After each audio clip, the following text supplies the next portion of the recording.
கரூர்ல நடந்தது ஒரு சம்பவம் இல்ல, இது ஒரு திட்டமிட்ட சதி. நேற்றைக்கு நம்ம அண்ணன் வந்து கரூர்ல வந்து ஈவினிங் பிரச்சாரம் பண்ணிட்டு இருக்கும்போது ஒரு அசம்பாவித சம்பவங்கள் நடந்துட்டு அதுல வந்து கொஞ்சம் உயிர்களும் வந்து பலியாச்சு. அது வந்து எனக்கு என்ன தோணுதுன்னா, இது வந்து ஒரு திட்டமிட்ட சதின்னு தான் நான் ஃபீல் பண்ணேன். ஏன்னா ஒரு அவ்வளோ பெரிய மாநாடு விக்கிரவாண்டி, இங்க இப்போ ஆளுங்கட்சியே ஒரு மாநாடு பண்ணா அந்த அளவுக்கு ஒரு கூட்டம் வராது, அந்த மாதிரி ஒரு கிரௌட். அதே மாதிரி இப்போ மதுரை மாநாடு, அதுல ஒரு பெரிய கிரௌடு. இந்த மாதிரி ஒரு விஷயம் இதுல எதுவுமே ஒருத்தனுக்கு ஒரு சின்ன கீறல் கூட இல்லை.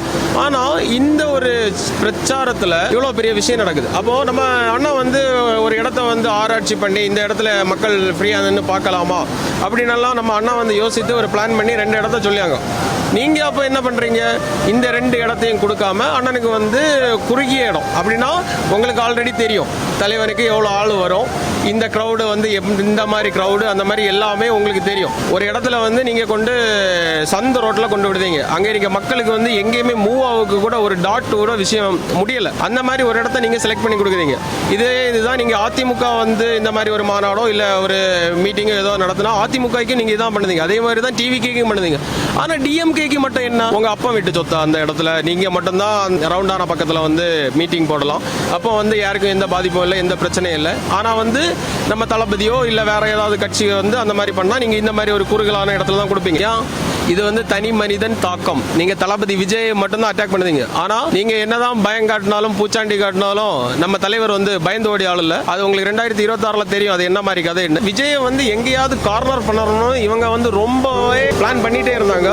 கரெக்டா ஸ்கெட்ச் போட்டு அப்படியே மாஸ் பண்ண மாதிரி அவங்களுக்கு அது மாசா தோணி இருக்கு. அது வந்து எது மக்கள் கிட்ட தான் விளையாடி இருக்காங்க. இவரும் வந்து ஒரு தனி மனிதன் அட்டாக் பண்ணதுக்கு தமிழ்நாட்டு மக்களை வந்து பணைய வைக்க ஆயிட்டாங்க. அமைச்சர் வந்து அதுல நின்னுலையாரு, ஐயோ எவ்வளவு ரூல்ஸ் போட்டுட்டோமேடா, யாருமே ஃபாலோ பண்ணலையேடா, ஃபாலோ பண்ணாக்க இவ்வளவு கிரௌட் வரும்னு உங்களுக்கு தெரியும். அந்த கிரௌடுக்கு வெறும் 500 போலீஸ் தான் கொடுப்பீங்களா? இதுல என்ன விஷயம் நடந்திருக்கு, என்ன சதி நடந்திருக்குன்னு கண்டிப்பா இதை வந்து வெளியே கொண்டு வரணும். இதுல வந்து நம்ம டிவிக்கே தாண்டி வெளி விஷமிகள் நிறைய பேர் இதுக்குள்ள இறங்கி இருக்கணும்.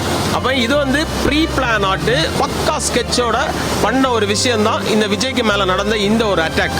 தளபதி இன்னைக்கு நேற்றைக்கு மட்டும் இல்ல அரசியல் வந்தது, இவர் வந்து பல வருஷமாட்டே இதுல திட்டமிட்டு ப்ரீ பிளானா தான் எங்க அண்ணா ஒர்க் பண்ணிட்டு இருக்காங்க. ஒருத்தன் வரட்டுமே, நீங்க தான் குடும்பமாட்டே அப்படியே வாழ்க்கை ஃபுல்லா அப்படியே ஒரு 50 வருஷம் 100 வருஷம் நீங்களே ஆண்டுட்டே போனா என்ன கதை. ஒருத்தன் பண்ணட்டே, ஒருத்தன் புதுசா வரட்டே, வந்தவன் நல்லது பண்ணிட்டு போட்டே, அதுக்குள்ள சான்ஸ் கொடுப்பேன். நீங்க ஒருத்தன் வாரவனை வந்து வர விட மாட்டேன்னு சொல்லிட்டு நீங்க பல திட்டங்கள், ஆகா என்ன ஒரு நடிப்பு, உலகம் மகா நடிப்படா சாமி. அதே மாதிரி நேற்று நம்ம கரூர்ல நடந்த இன்சிடென்ட்ல நம்ம அண்ணனுக்கு பிரச்சாரத்துல ஒரு 40 மக்கள் பக்கத்தில் இறந்துட்டாங்க. அவங்களுக்கு வேண்டி எங்கள் டிவிக்கே சார்பாகவும் எங்கள் மக்கள் சார்பாகவும் ஒரு ஆழ்ந்த இரங்கல்களை தெரிவித்துக் கொள்கிறோம்.